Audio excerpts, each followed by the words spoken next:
Hola, mi nombre es Mariette Castellanos y voy a hablar acerca del VIH. El virus de inmunodeficiencia humana infecta a todas las células del sistema inmunitario. Es el que se encarga de combatir las infecciones del cuerpo.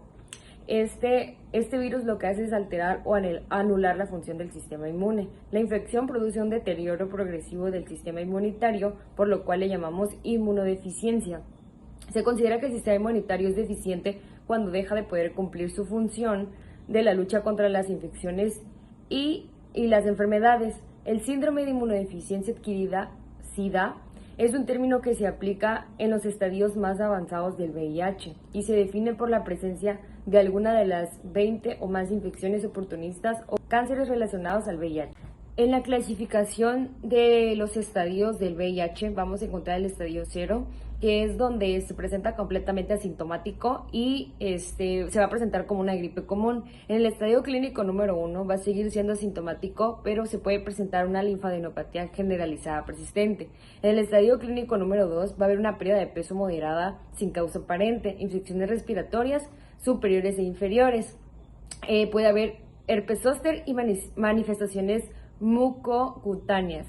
En el estadio número 3 ya se van a presentar lo que son diagnósticos presuntivos en base a la clínica o los exámenes simples. Va a haber una pérdida de peso severa, va a haber fiebre persistente, candidiasis oral, diarrea crónica sin causa aparente, leucoplasia vellosa oral y va a haber estomatitis ulcerativa. En el estadio número 4 ya se va a presentar un síndrome de desgaste asociado al VIH, va a haber una neumonía bacteriana recurrente o severa, tuberculosis extrapulmonar, candidiosis esofágica, encefalopatía por VIH, toxoplasmosis del sistema nervioso central, sarcoma de Kaposi y candidiasis esofágica.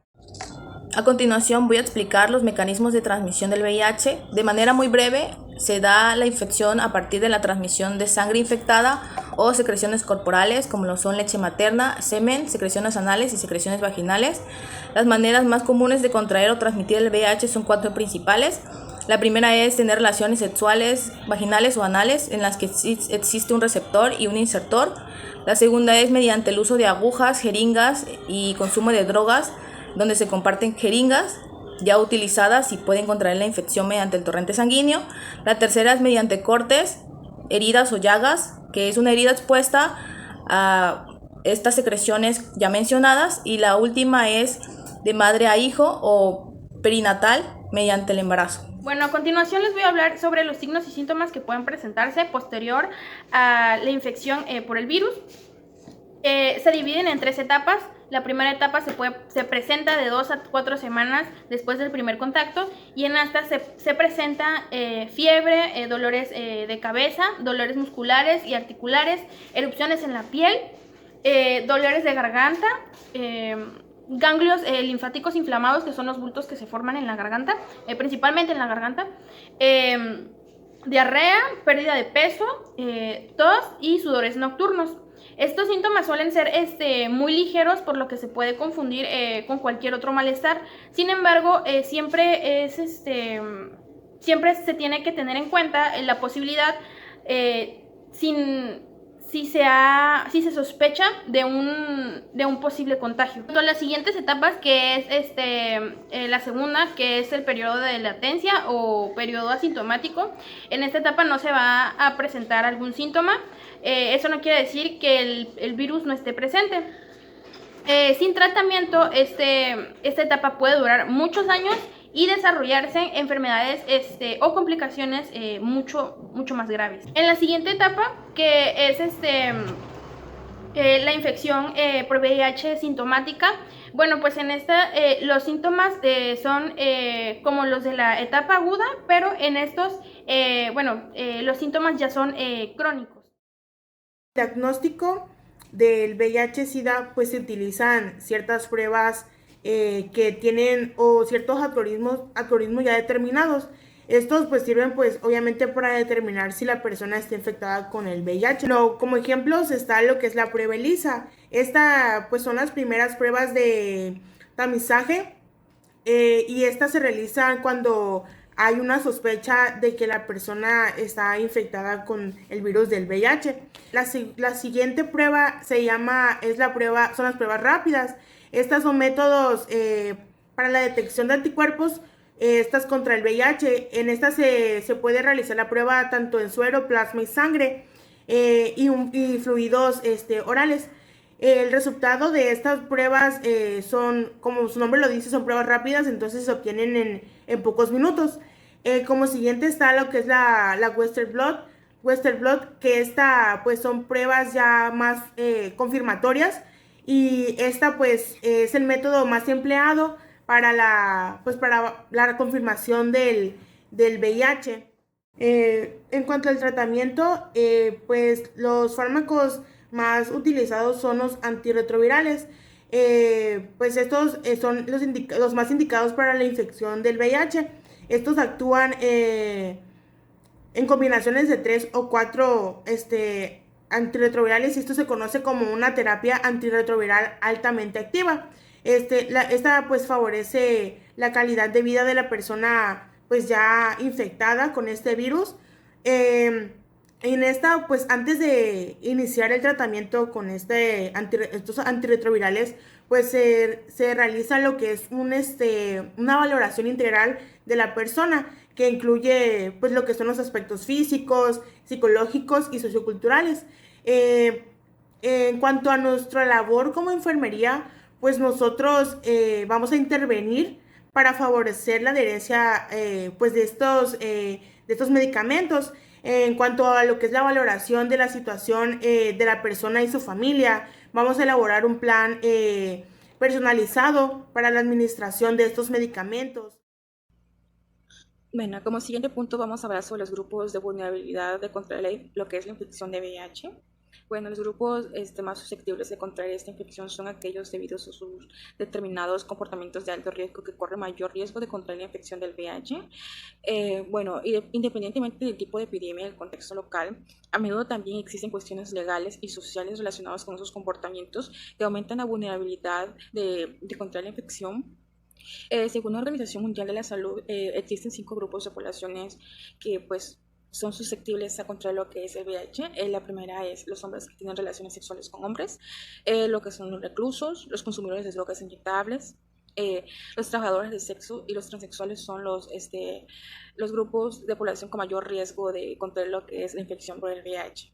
Esas personas son las que corren mayor riesgo de contraer la infección por VIH, pero también son quienes menos probabilidades tienen de acceder a los servicios de prevención, detención y tratamiento del VIH. En muchos países se quedan afuera de los planes nacionales de VIH, y las leyes y políticas discriminatorias constituyen importantes obstáculos al acceso a este grupo de población. Bueno, el siguiente punto que vamos a abarcar es la prevención del VIH.